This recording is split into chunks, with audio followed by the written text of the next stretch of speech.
Chapter 6. Motivation is overrated, environment often matters more. Anne Thorndike, a primary care physician at Massachusetts General Hospital in Boston, had a crazy idea. She believed she could improve the eating habits of thousands of hospital staff and visitors without changing their willpower or motivation in the slightest way. In fact, she didn't plan on talking to them at all. Thorndike and her colleagues designed a 6-month study to alter the choice architecture of the hospital cafeteria. They started by changing how drinks were arranged in the room. Originally, the refrigerators located next to the cash registers in the cafeteria were filled with only soda. The researchers added water as an option to each one. Additionally, they placed baskets of bottled water next to the food stations throughout the room. Soda was still in the primary refrigerators, but water was now available at all drink locations. Over the next 3 months, the number of soda sales at the hospital dropped by 11.4%. Meanwhile, sales of bottled water increased by 25.8%.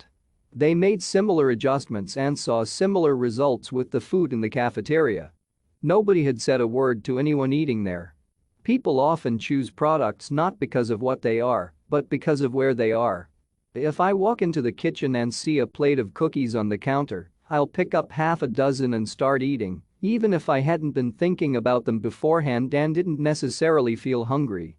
If the communal table at the office is always filled with donuts and bagels, it's going to be hard not to grab one every now and then.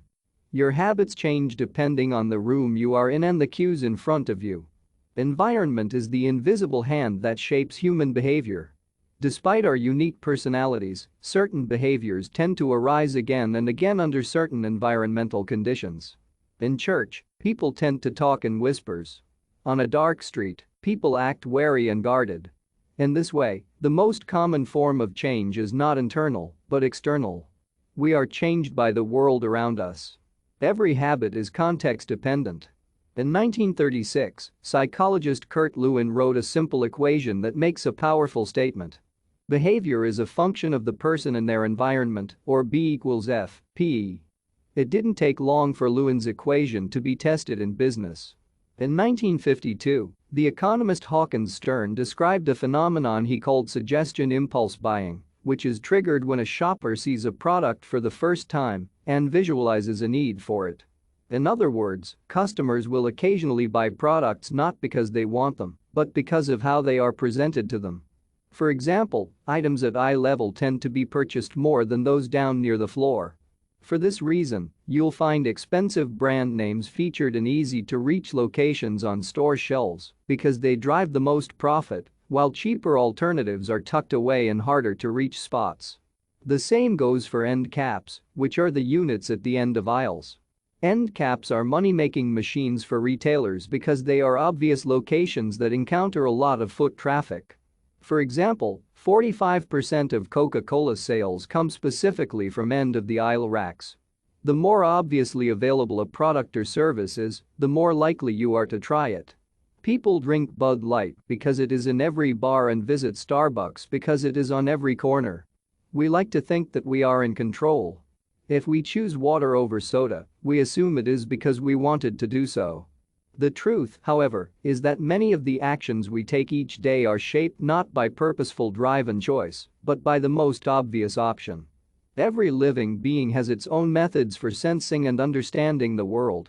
Eagles have remarkable long-distance vision.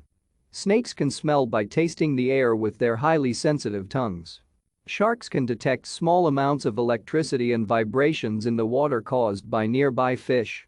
Even bacteria have chemoreceptors, tiny sensory cells that allow them to detect toxic chemicals in their environment. In humans, perception is directed by the sensory nervous system. We perceive the world through sight, sound, smell, touch, and taste. But we also have other ways of sensing stimuli. Some are conscious, but many are non-conscious.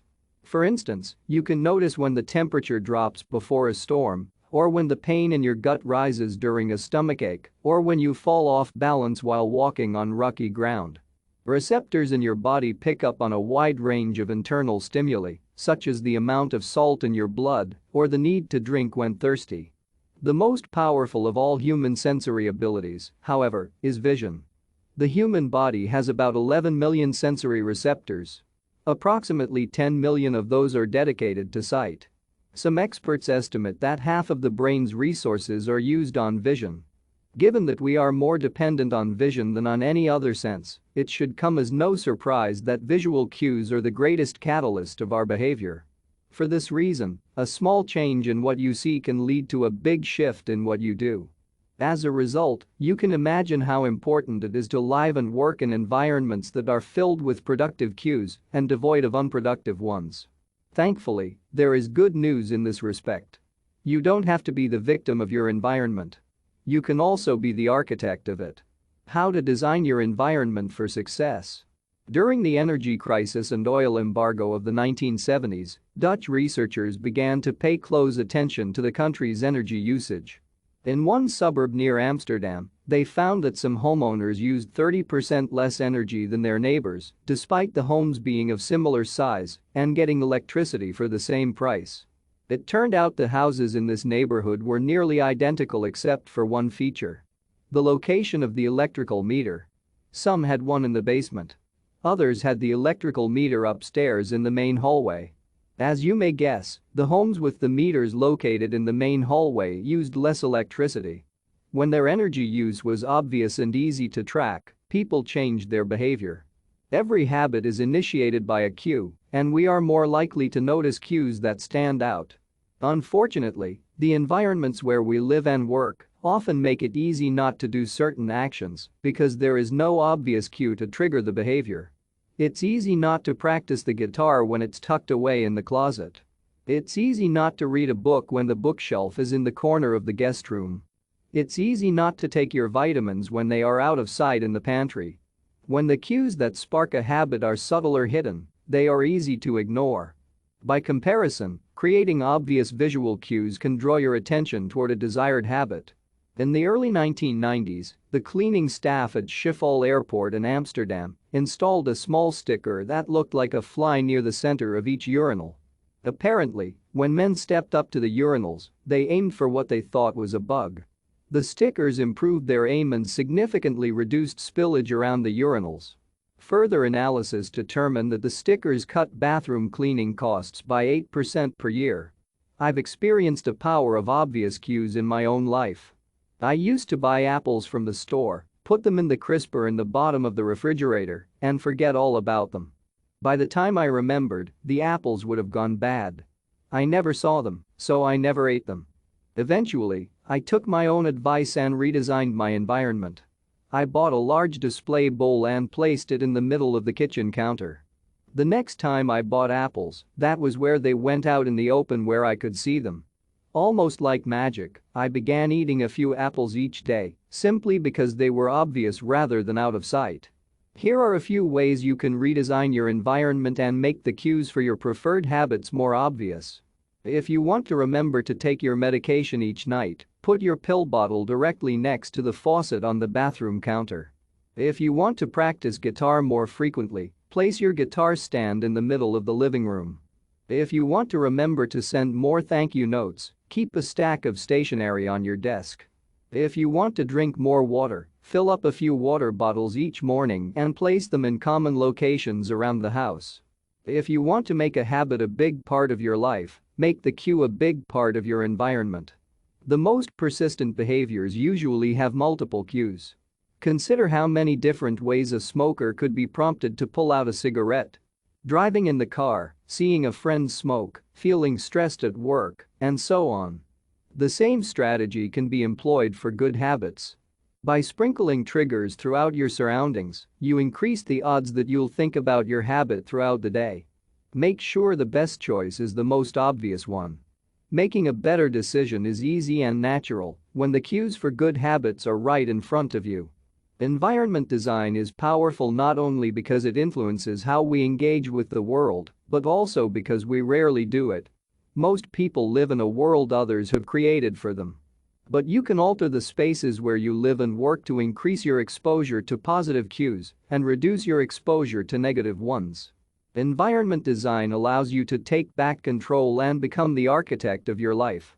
Be the designer of your world and not merely the consumer of it. The context is the cue.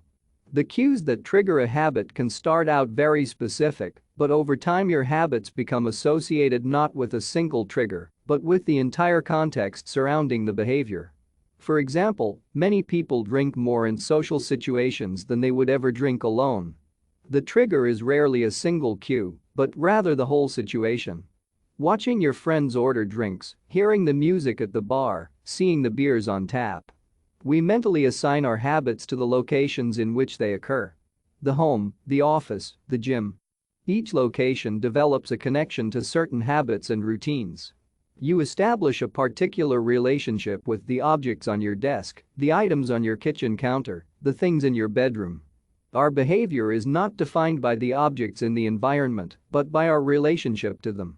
In fact, this is a useful way to think about the influence of the environment on your behavior. Stop thinking about your environment as filled with objects. Start thinking about it as filled with relationships. Think in terms of how you interact with the spaces around you. For one person, her couch is the place where she reads for an hour each night. For someone else, the couch is where he watches television and eats a bowl of ice cream after work. Different people can have different memories and thus different habits associated with the same place. The good news? You can train yourself to link a particular habit with a particular context. In one study, scientists instructed insomniacs to get into bed only when they were tired. If they couldn't fall asleep, they were told to sit in a different room until they became sleepy. Over time, subjects began to associate the context of their bed with the action of sleeping, and it became easier to quickly fall asleep when they climbed in bed. Their brains learned that sleeping, not browsing on their phones, not watching television, not staring at the clock was the only action that happened in that room. The power of context also reveals an important strategy. Habits can be easier to change in a new environment. It helps to escape the subtle triggers and cues that nudge you toward your current habits. Go to a new place, a different coffee shop, a bench in the park, a corner of your room you seldom use, and create a new routine there. It is easier to associate a new habit with a new context than to build a new habit in the face of competing cues. It can be difficult to go to bed early if you watch television in your bedroom each night. It can be hard to study in the living room without getting distracted if that's where you always play video games. But when you step outside your normal environment, you leave your behavioral biases behind. You aren't battling old environmental cues, which allows new habits to form without interruption. Want to think more creatively? Move to a bigger room, a rooftop patio, or a building with expansive architecture. Take a break from the space where you do your daily work, which is also linked to your current thought patterns. Trying to eat healthier? It is likely that you shop on autopilot at your regular supermarket. Try a new grocery store. You may find it easier to avoid unhealthy food when your brain doesn't automatically know where it is located in the store.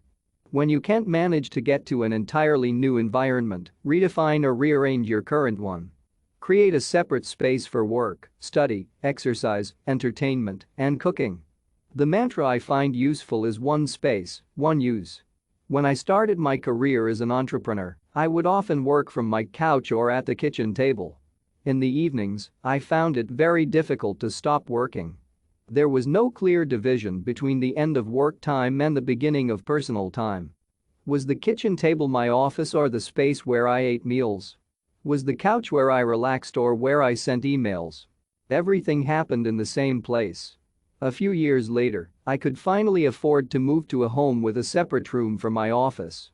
Suddenly, work was something that happened in here, and personal life was something that happened out there. It was easier for me to turn off the professional side of my brain when there was a clear dividing line between work life and home life. Each room had one primary use. The kitchen was for cooking. The office was for working. Whenever possible, avoid mixing the context of one habit with another. When you start mixing contexts, you'll start mixing habits, and the easier ones will usually win out. This is one reason why the versatility of modern technology is both a strength and a weakness. You can use your phone for all sorts of tasks, which makes it a powerful device. But when you can use your phone to do nearly anything, it becomes hard to associate it with one task. You want to be productive, but you're also conditioned to browse social media, check email, and play video games whenever you open your phone. It's a mishmash of cues. You may be thinking, you don't understand. I live in New York City. My apartment is the size of a smartphone. I need each room to play multiple roles. Fair enough. If your space is limited, divide your room into activity zones. A chair for reading, a desk for writing, a table for eating. You can do the same with your digital spaces. I know a writer who uses his computer only for writing, his tablet only for reading, and his phone only for social media and texting. Every habit should have a home. If you can manage to stick with this strategy, each context will become associated with a particular habit and mode of thought. Habits thrive under predictable circumstances like these. Focus comes automatically when you are sitting at your work desk. Relaxation is easier when you are in a space designed for that purpose. Sleep comes quickly when it is the only thing that happens in your bedroom. If you want behaviors that are stable and predictable, you need an environment that is stable and predictable. A stable environment where everything has a place and a purpose is an environment where habits can easily form. Chapter Summary. Small changes in context can lead to large changes in behavior over time. Every habit is initiated by a cue. We are more likely to notice cues that stand out. Make the cues of good habits obvious in your environment. Gradually, your habits become associated not with a single trigger, but with the entire context surrounding the behavior. The context becomes the cue. It is easier to build new habits in a new environment because you are not fighting against old cues.